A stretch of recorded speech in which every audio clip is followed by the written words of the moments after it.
You still remember now? Okay. So what we have in our ADT specification? Again, we describe, okay, the characteristic of the ADT. We describe the operations. We describe the post condition, precondition, post condition, return value, right? So this is something like if I were to give you a recipe, okay, to make a cake, for example, okay. So I list down all the ingredients, correct? So this is your ADT specification, okay. So this is just a description specifying what the ADT's operations are, okay? What kind of operations we have, what kind of condition we will have, what kind of return statement we will have, okay? So that is your ADT specification, okay? So once you finish with your ADT specification, next thing we have to do is what? No need to go in come out, okay? Go.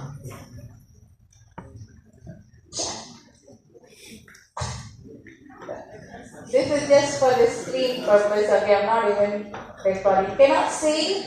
You cannot see this?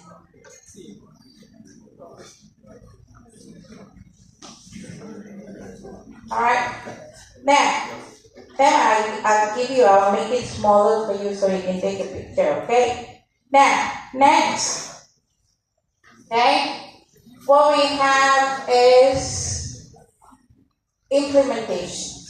Okay? So after we write our ADT specification, alright, so far all this, alright, is an abstract. Okay, so now we're going to do the implementation. Alright, implementations. Okay, so how are we going to implement? Of course, we're going to take a look at the specification and then we're going to implement it. Okay, so implementation is where the detail goes in, right? So this is where we put in the details. This is where we write the algorithm. Alright, this is where we write the algorithms. Okay, this is where we do the coding. Alright, we do the coding using programming languages. Alright, okay. Now, coding algorithms, again, is depend on a certain programming language. C perhaps will have slightly a different way of writing the syntax. Java may have a different way of writing a syntax. Python may have a different way of writing a syntax. So it's all depends what kind of programming language you're using. But the core idea is that implementation is basically we're going to write down the algorithm. Okay, so when we talk about algorithm, okay, at the side here, okay, when we talk about okay, let's just this color. Okay, when we talk about algorithm, of course we need to talk about in terms of your efficiency, right? So we need to know about the efficiency of our code. Okay, so remember our big O notation. Yeah, right? What is that? Big O notation. Okay, what is the big O notation? It's a notation to evaluate efficiency of our code. Yeah? Alright, so we're going to check. Now, how we want to check the efficiency? How our algorithm will fare when the size of input increases. Okay, when the input size increases, how long it's going to take for our algorithm to process in terms of time complexity and space complexity. Yeah? Alright, now there's something I'm not sure I already showed you or not. Okay, I do want you guys to check this particular site. Okay, these two, first one and second one. Alright, so it allows you to calculate. This faster way of doing it lah. So for your algorithm, when you do your assignment, you can always come here and check. Okay, so for example,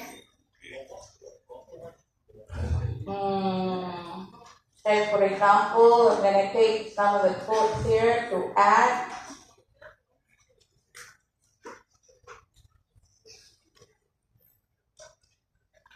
Alright, so do look up. Alright, so they put the code here, calculate. Then it's going to tell me what is the time complexity of the add method. Is constant here. Constant number regardless the input size or regardless the array size here. Alright, so you can check on this. Similarly here also. Alright, so you can write the code and you can see all these descriptions. Okay? So for example, if I have bubble sort, okay, this is a code for bubble sort. If I analyze it, so it gives some descriptions here, you can take a look at it. Okay? Alright, so now we are talking about implementation. Alright, so far any questions? You got the drift of your so far whatever topics that we have covered, and this is where we are heading. Alright, so now next is our implementations. Okay, implementation to write the code. Okay, we have two ways to implement it. One is we're going to use an array implementation. Next, we're going to use the link implementation. Okay, these are the two implementations we will be going through for our course. Okay, there are other implementations also available. Alright, so let's take a look at array for today. Alright, now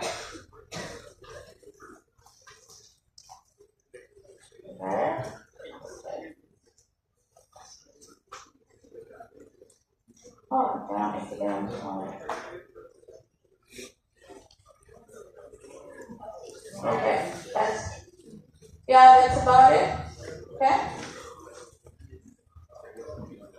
Okay, so now let's take a look at, maybe I'll put this up in a Google Classroom, okay? Yeah, right there. Alright, so now implementations. Let's take a look at our first implementation. It's using array. Alright.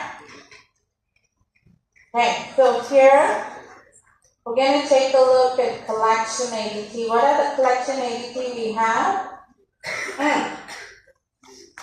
Place, stack, and queue. Alright, so this is what we have gone through. Of course, not limited to this ADT collections. Yeah, we are going through linear implementations. Okay. Now, of course, you need to know how to implement the collection, list, stack, and queue using array. You need to discuss the strength and weakness, okay, as well as the efficiency. Okay. Now, you remember we have to write our ADT specification. How to write the ADT specification? Please go through from here. From your ADT specification only, we have to implement our ADT collections. Okay. So collection, as I mentioned just now, okay, it's a linear collection, list, stack, and queue. Alright, how are they different? How are the collections different?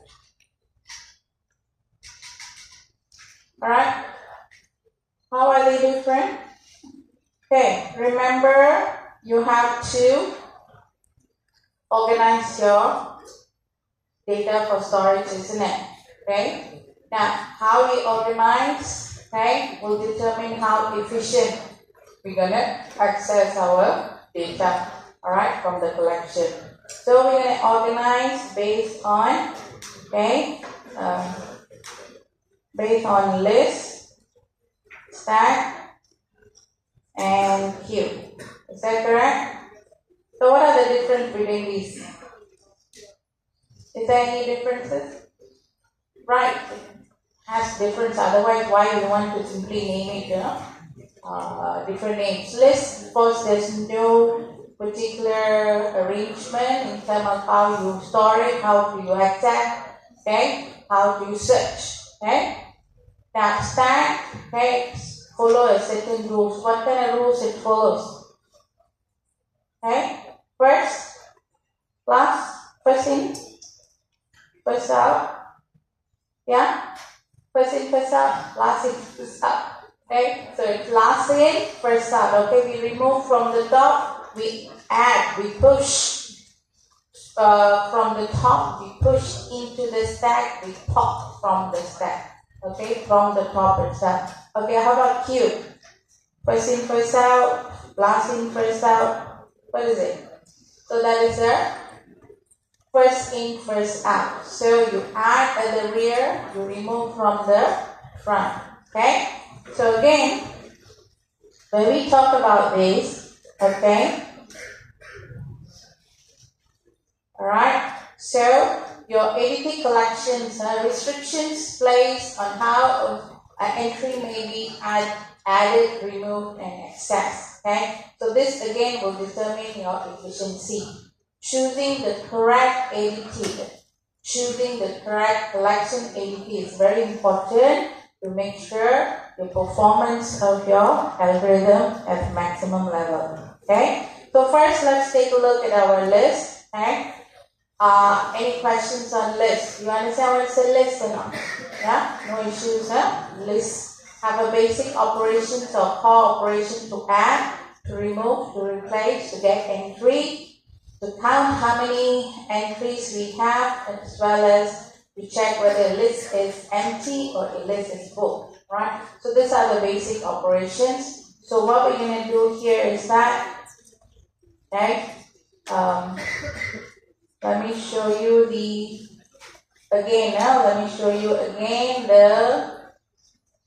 list ADT.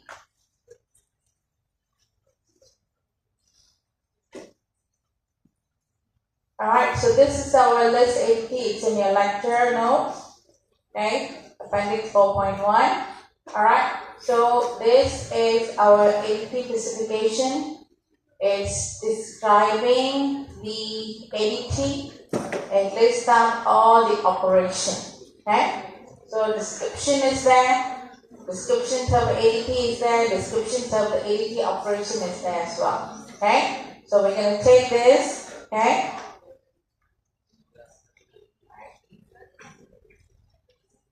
Okay, so first step, of course, we have to write the ADT specifications. Remember, at this point, we have to concentrate or focus on what are the operations, what the operations do, not how they will do it. Okay, so in this sense, we are still at the abstract level. Okay, so next, okay, some of the things when you add, okay, okay, when you add, when you remove, when you replace, when you get entry. Okay, some of the considerations you have to think about. Why? Because when we want to implement, right, these will become an issue, right? So what happened and will it work okay if an invalid position is given? What about remove? Replace, get entry. It's not going to be meaningful if the list is empty. What happens if the list is full? Alright, can you add? Okay, so these kind of things, we need to take into consideration. So when we have design issues, what is possible? Alright, ways we can handle this. Okay, so possibilities, alright. We ignore the situations, okay? We ignore that this invalid situation will never happen, alright? Or we make assumptions, okay? Or we can return a true or false statement. Usually, if it's successfully, you're able to add your entry and you say successful, true, okay? Otherwise, you say cannot add false, okay? Or you're throwing some exception. So these kind of things also you have to take look at, okay? Then, next, of course, we can start writing our ADT, okay? Implementing the ADT, yeah? Right. Okay? So, you take your specification,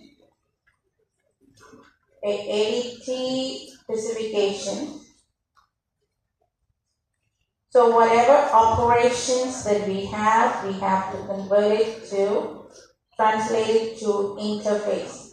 Alright? What is interface here? What do you understand by the interface? The word interface. Alright? How do you on your phone or your laptop? Is there a button, right? Do you go inside the motherboard or whatever, try to do something to it? No, right? So you just press the button, isn't it? So that's the interface. Okay? Yeah? So similarly, right? If client wants access to your ADT, they have to go through the interface. So here it still will be in a logical view. Alright?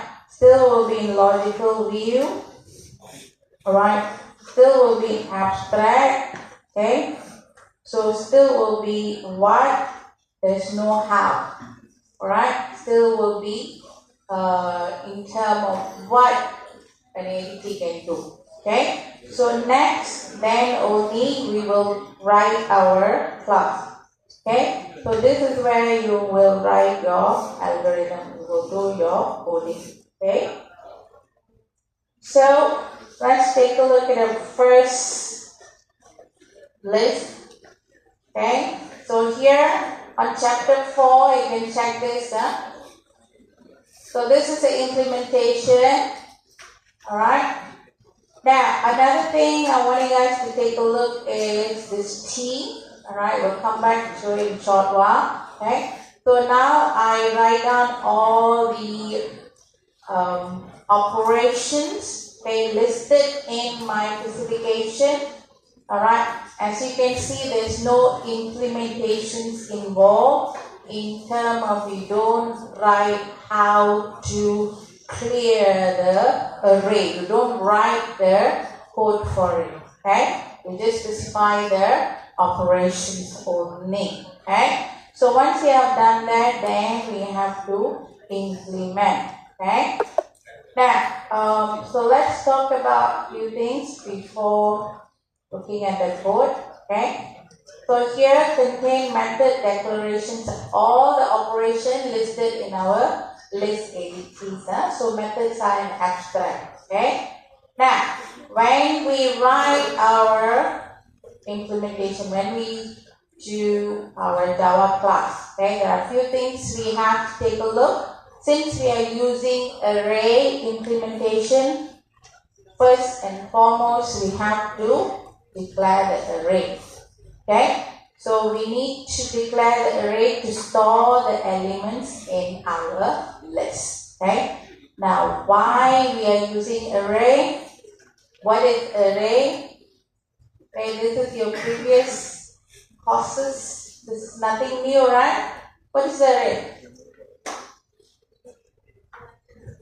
Collections of, yeah. So we have collection of data. Yeah? Isn't that? Some more. What is the same type of data? Same type of data, and then we store it in a continuous space, isn't it? Alright, so we need to create the array first of all. Okay? Your index starts with 0 and so forth. Is that correct? Okay? Now, why array is very special? Why is it very special? Easy to add, easy to retrieve. Why?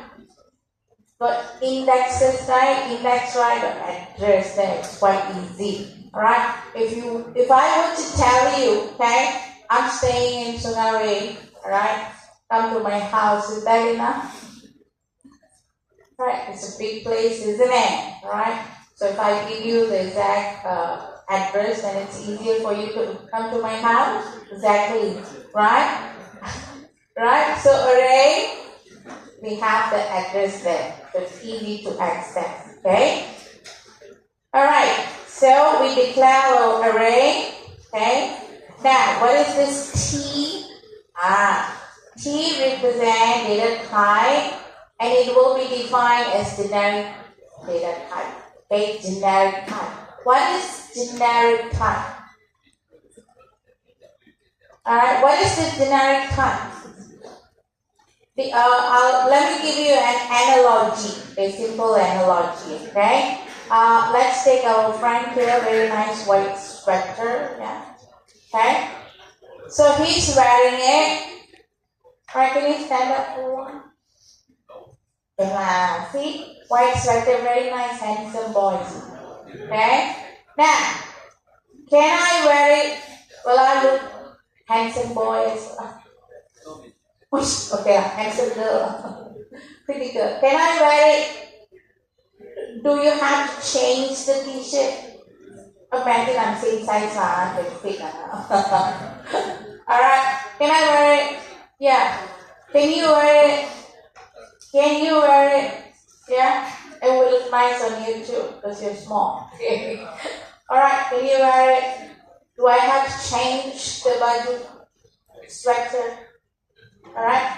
But he's a student with a white sweater. I'm wearing a lecturer with a white sweater. You are wearing your girl in a white sweater. You are wearing your boy in a white sweater. Correct? Or student in a white sweater. Now, did we change the sweater? No. Okay? Now, but different person, student, lecturer, girl, boy. Correct? Yeah? Now, this is analogy only. Let's go back to T, generic type. Okay? Now, generic type, okay, the t-shirt, generic type, client want to use list to store character. Can store. Now, yeah, the list can store. The client want to use the list to store integer value, can store, character can store, string can store, entity can store. Alright, you don't change the code. Now, you see here, if I want to store same data type, right? Array, you store same data type. Now, if I put I and T, this array, can I store a string value? So I have to create another ADT list to store a string. That's duplication already. We are not using reusable method, isn't it? You understand? So why now I put in as the generic type T. So my client will set the data type. When they use it, they will set the data type. Now, for example, okay, we go back to the code again. We're going to go back here. I'm going to take a look at chapter 1. I'm going to go to example. And then I'm going to choose shopping list. Alright, can you tell me what type of data the client is using? String, correct? We are using string. Let's try. Alright. Okay, so what type is it? Character. It's not a list, but you see, the client can set. Okay, what else we have? Share purchase. Private program.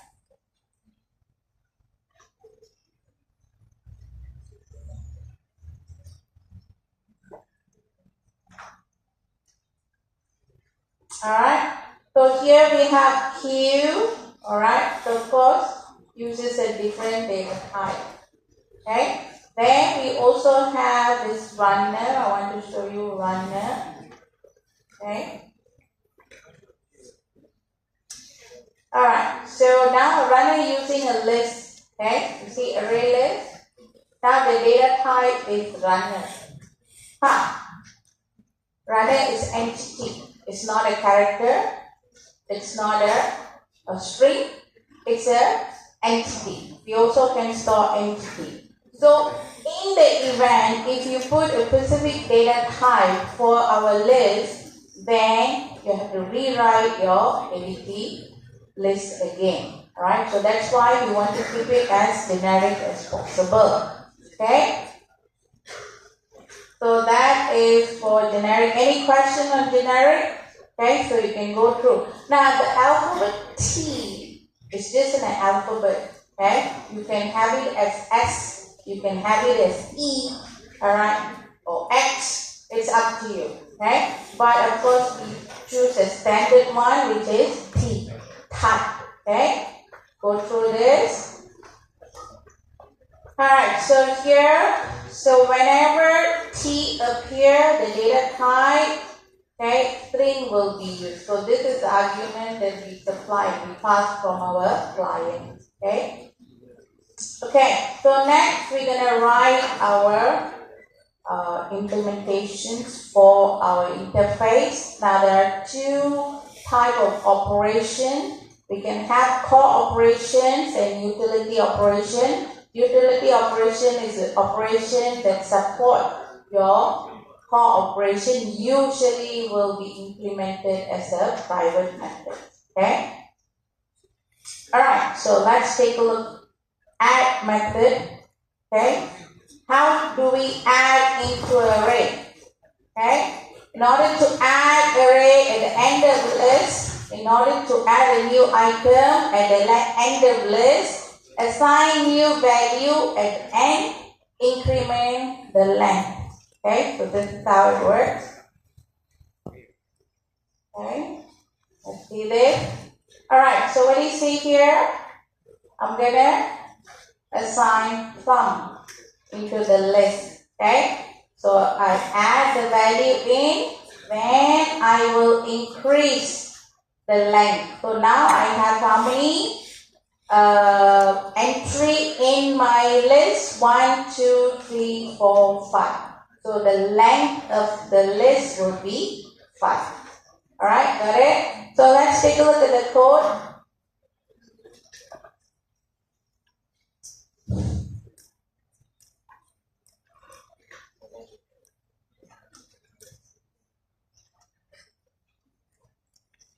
Okay, chapter 4. So let's take a look at the third array. So here.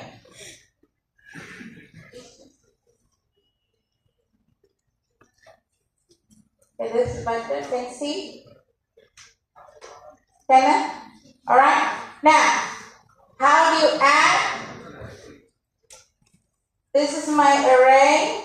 I already declared my array. I also have a variable called number of entries. Number of entry will keep track of the index. Okay. Now here I initialize my number of index or number of entry to 0. Okay. Now array 0 equal to the parameters new entry. Okay. So once I successfully add the new entry into my array, I increase my index value. I increase my number of entry by 1.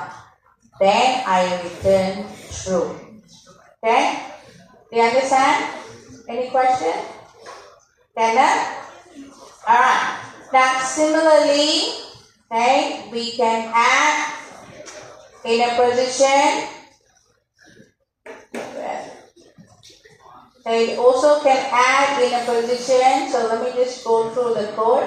Okay, you check position is within the range, and then we have to make room. Make room. What is this? Okay, let me go through here again. Now, when you want to add in a position, a particular position, okay? Now, assuming we want to add Clara, okay, and I'm keeping my array in alphabetical order, so I want to put Clara after Bob, okay? So, we need to make space here, correct enough? Right? In order to make space, I have to move my element. So first, I move Hallie, then I move Doug, then only I can add the value in. Okay? So how to make room? Okay? How to shift our element ahead? Okay?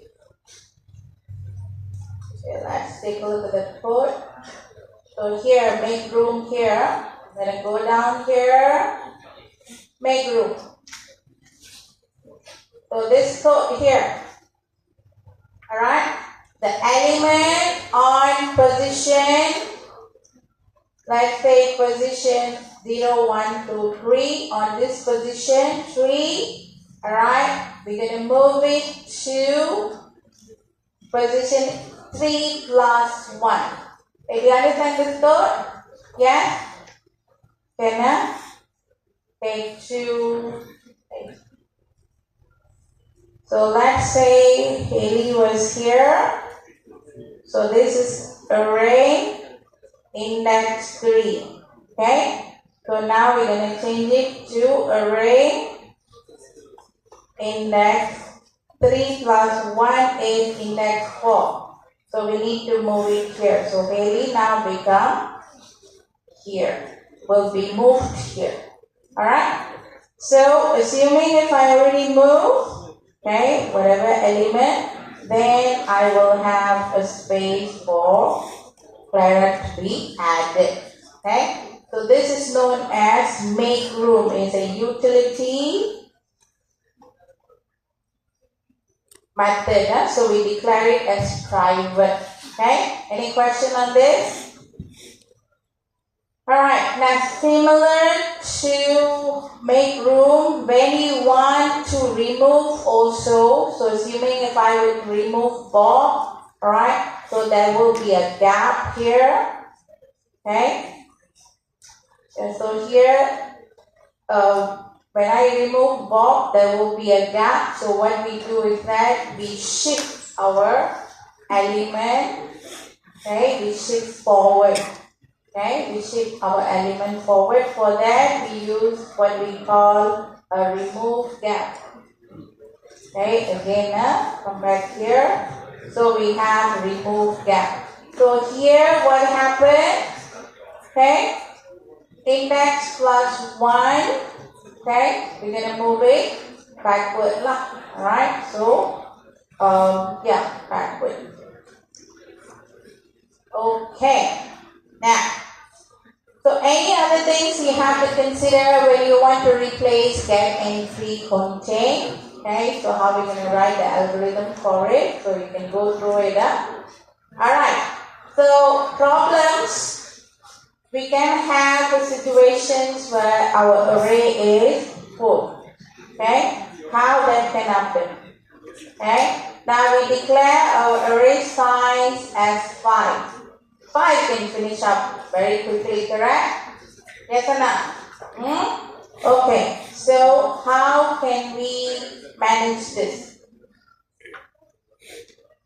Can we go physically, hardcode, change it? Can? We can change, right? Do you think that's feasible as a programmer? Yeah, I don't think so, yeah. Can we put a bigger size? Instead of 5, can I put 20? Huh? 10 also, right? Can I put 100? 100 also can finish. Okay? Can I put 1 million? Can you imagine I have you only as my student? And the venue for my class will be this room. I only have 1 student. What happened? Such a big venue, wasted, isn't it? Okay? Now array static array, the whole thing will be loaded into your memory. Okay? Even if you have 1 data, the 1000 space is loaded in your memory. So in terms of space, complexity is not efficient at all.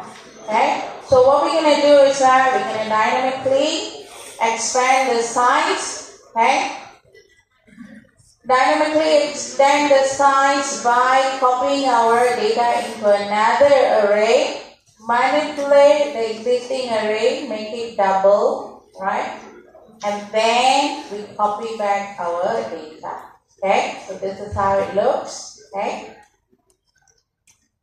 this is the algorithm for it. Okay, so what we're gonna do is, so let's say if I have, okay, so it's done. Let's say space is full. Okay, so what do is that this is my array. I copy it into another array. 1, 2, 3, 4, 5. I copy into another array. Okay, then I will double this array. Okay, so I'm going to double this array. So I'm going to double it to 10. Alright, so once I double it, of course, my array, okay, elements in my array is lost. Okay, so I have to copy back. Okay, so I have to bring it up here. So here is my old array. I name it as the old array. So I can copy my data back. Alright, so now my array have more space where I can add data. Okay, so the code for this is here. Okay, first I copy my array into another array and I name it as the old array. I double it in terms of the length and I copy the data back from the old array to the doubled my array. Okay, got it? Okay, this is the code. Alright, so when you implement this, okay, we need to change a little bit in is full. Okay. Now you can see here my function for is full. Okay. I have to change this to false because this is a public method. Okay. I gotta tell the client my array never gonna be full because I'm gonna dynamically increase the size. Okay. Alright, so that's it for our array. Now let's take a look at the strength and weakness. As I said earlier, retrieving and adding your into your ADT list using array implementations will be fast, right? Adding at the end of list will be fast, okay? But adding and removing between other entry requires shifting, alright? Now, shifting, what does that mean? Okay? Why is disadvantageous? Okay? If I were to shift, why is it disadvantageous? Okay? Now, there's a lot of empty chairs around. Okay? So if I ask you, hey, everybody make sure you sit one after another. So all of you have to get up, correct? And move yourself into spaces here, right? Now, it's going to take some time or not? Yes? It's going to take some time and effort, isn't it? In computer, this is a computational cost. Okay? We call it as a computational cost. It will increase the computational cost and that will affect your efficiency. Okay?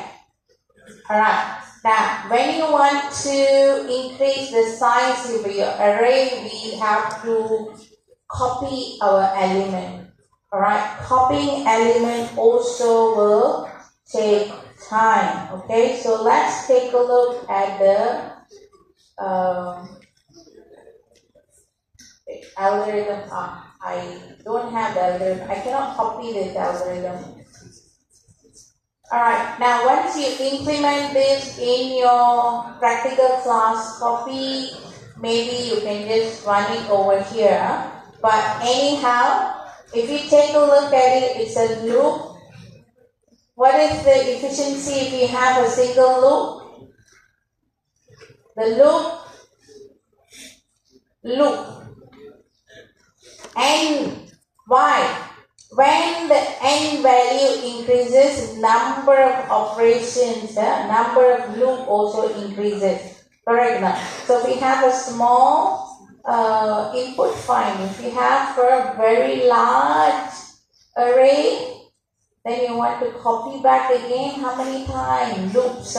How many times you're going to perform the loops? Okay. So that's an issue. Alright, okay. Let's take a 5 minutes break. We come back and quickly finish up stack and queue.